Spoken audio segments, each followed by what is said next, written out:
As a remote student, one of the requirements is that you fill out a daily remote learning log. This will show us what you've accomplished and the time that you've spent on it each day. You have got a folder shared with you. Go ahead and open that folder, and you should see this file here. At the beginning of every week, open up this instructions file. It gives you a little reminder about how to complete the learning log, and then also what's expected of you during seminar if there are not other activities available. You can read through this every week, but the most important part here is this link here, this hyperlink. So if you click on it and open it up, it is going to say make a copy. So go ahead and make a copy. You need to do this the Monday or the first day of every week that you are a remote learner. And it is going to go ahead and open up the sheets that is your remote learning daily log. So if you take a look at it, it has your Monday, Tuesday, Wednesday, Thursday, and Friday here.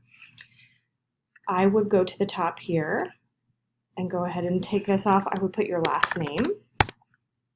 And then down here, I would put week of 8/31/20. So this would be the Monday of the week that I started my remote learning. That way, because you're going to make a new one of these every week to track what you've been doing. So we want to make sure that you have one of these sheets for every week. So it would be good to go ahead and rename this so you know where to go. What you'll see here is just the learning log that you have to fill out. So go ahead and fill out the date, your name, grade. These are going to have a drop-down box here that you can put your grade. This should already be filled out. At the end of the day, we want to make sure that you've talked with a teacher today, whether that's Zoom into and speak with a teacher or talk to them on the phone. So whatever teacher has reached out to you today, could especially be your seminar teachers, you would type their name in here. And then we get to the actual remote learning log for the day that we're working on. Go ahead and type in which class it is. So maybe I had PE. And be very descriptive in the article. You can type right in these boxes. Maybe I did a warm-up.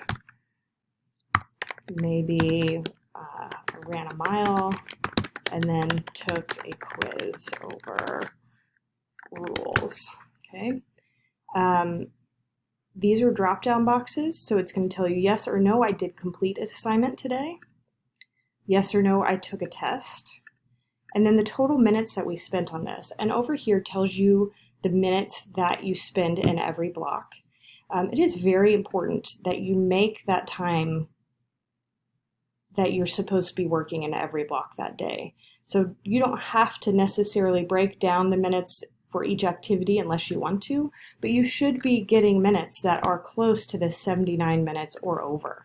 So maybe I worked for 81 minutes today in PE class. And you do this for every class that you see here. At the end of every day, you're going to type your student's signature in here. And then your parents are going to type their parent signature in here.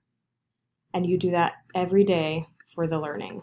At the end of the week, your seminar teacher is going to take a look at these, and remember that every Monday you need to hop on and make a new copy of this remote learning log so that you can fill it out daily.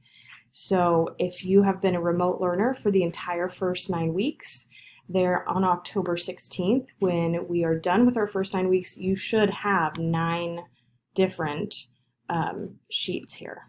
So if you have any questions, please reach out to your seminar teacher.